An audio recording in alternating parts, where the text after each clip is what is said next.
사무엘상 13장 1절에서 2절에 있는 말씀 우리 함께 읽도록 합니다. 사울이 왕이 될 때에 40세라. 그가 이스라엘을 다스린 지 2년에 이스라엘 사람 3,000명을 택하여 그 중에서 2,000명은 자기와 함께 mik바스와 베델산에 있게 하고 1,000명은 요나단과 함께 베냐민 기브아에 있게 하고 남은 백성은 각기 장막으로 보내니라. 아멘. 할렐루야. 우리 지난 시간에 이제 사울이 왕으로 등극하게 되면서 이제 그동안 이스라엘의 영적 지도자였던 사무엘이 이제 퇴장하게 되지만, 사무엘이 마지막 말씀을 통해 내가 백성들을 위해 기도하는 것을 쉬는 죄를 결단코 범하지 않겠다 이렇게 고백하죠.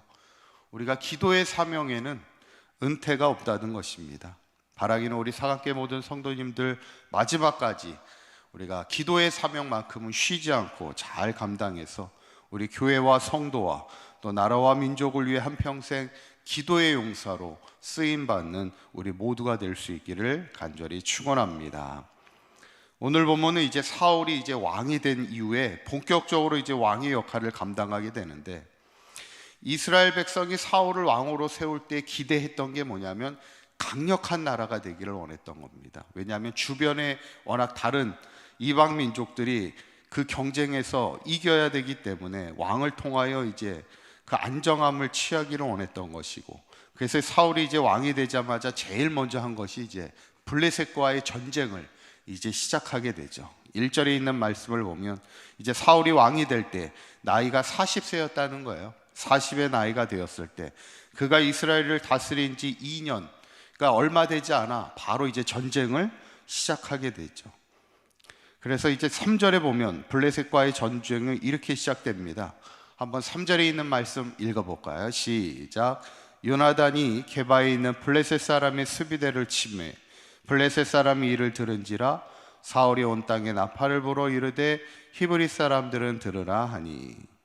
이제 특별히 사울의 작전은 뭐냐면, 사울이 이끄는 군대가 있고 그의 아들 요나단이 이끄는 군대가 있는데, 요나단이 이끄는 군대가 이제 선제적으로 공격을 가합니다. 그러니까 전방에서 블레셋 사람의 수비대를 쳤다는 거예요. 그러니까 먼저 그 블레셋의 요새를 먼저 선제 공격합니다. 그리고 아마 이제 사울은 후방에서 또 이제 전쟁을 준비하고 있었던 걸로 이렇게 보여지죠.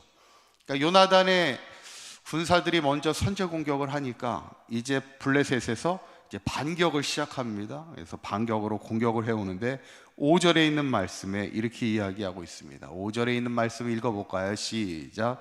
블레셋 사람들이 이스라엘과 싸우려고 모였는데 병거가 3만이요 마병이 6,000명이요 백성은 해변의 모래같이 많더라. 그들이 올라와 벳아웬 동쪽 mik바스에 진침해 그랬어요. 블레셋이 이제 이스라엘의 공격을 받고 나서는 이제 반격을 시작하는데, 블레셋의 병거가 3만이라는 거예요. 병거만 3만이라는 건 어마어마한 숫자가 모였다는 거고, 또 백성은 해변의 모래수와 같이, 우리가 보통 사람이 많을 때 그 숫자를 뭐라고 얘기하냐면 해변의 모래수와 같이 이렇게 이야기하잖아요. 하나님이 아브라함에게 약속하실 때도 너의 자손을 딱 그 모래수와 같이 번창하게 하겠다, 그만큼 많게 하겠다는 건데, 지금 블레셋의 군사들이 그 정도로 많았다는 거예요. 그러니까 막강한 민족이었음을 보여주는 얘기죠. 근데 이제 진짜 문제는 여기서 시작돼요. 8절에 있는 말씀을 보면 이런 말씀이 나옵니다. 한번 읽어보겠습니다. 시작. 사울은 사무엘이 정한 기한대로 이레 동안을 기다렸으나 사무엘이 길갈로 오지 아니하매 백성이 사울에게서 흩어지는지라 이렇게 나옵니다. 우리에게 잘 알려진 구절이죠. 이제 블레셋과의 전투를 이제 벌이게 되는데, 이제 먼저 선제 공격을 했으니까 이제 당연히 반격이 올 거라고 기대를 했는데, 아마 사울과 사무엘이 미리 약속을 했던 것 같아요. 이제 전쟁을 시작하면 사무엘이 먼저 길갈에서 하나님 앞에 번제를 드리고 예배를 드리고 나서 이제 전쟁을 시작할 것을 아마 약속했던 것 같습니다. 왜냐하면 항상 이스라엘 민족의 전쟁에서 이기고 짐이 하나님의 손에 있음을 무엇보다도 알았기 때문에 하나님 앞에 먼저 번제를 드리고 하나님 앞에 응답을 받고 나아가기를 원했던 것이에요. 그런데 문제는 뭐냐면 사무엘이 기다려도 무슨 이유인지는 성경에 나와 있지는 않지만 이래 동안 오질 않고 있는 거예요, 사무엘이. 그러다 보니까 어떻게 됩니까? 백성들이, 군사들이 사기가 막 흩어지고 있는 겁니다. 성경에 보면 백성이 사울에게서 흩어지는지라, 이게 뭐냐면 지금 사기가 막 떨어지고 막 분위기가 흩어지게 되니까 마음이 어때요? 사울의 마음은 흔들리게 되는 거예요. 급하게 되는 겁니다. 그때 사울이 첫 번째 실수를 범하게 됩니다. 9절에 있는 말씀 한번 보면, 한번 읽어봅니다. 시작. 사울이 이르되 번제와 화목제물을 이리로 가져오라 하여 번제를 드렸더니, 그래요. 여기서 이제 사울의 첫 번째 실수가 나옵니다. 그게 뭐예요? 여기 두 가지 문제입니다. 하나는 월권이에요. 사무엘이 제사장이 드릴 수 있는 제사권을 왕이 드려버린 거예요. 왕이라고 해서 모든 것을 다 할 수 있는 것이 아닙니다. 하나님의 질서 가운데 제사장에게 주신 직임이 있고 또 역할이 있고 또 왕에게 준 역할이 있는데, 왕이 제사장의 권한을 월권해버렸다는 거예요, 급한 마음에. 그리고 두 번째는 뭐냐면 급한 이유 때문에 하나님께 뜻을 묻지 않고 자기의 소견대로 그냥 결정해버려서 나아갔다는 거예요. 결국 오늘 본문을 통해서 사울의 실수를 통해서 우리에게 주시는 말씀은 하나입니다.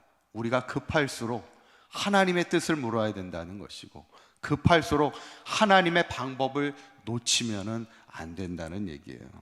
그래서 우리에게 유명한 책이 있죠. 빌 하이벨스 목사님의 너무 바빠서 뭐 한다고요?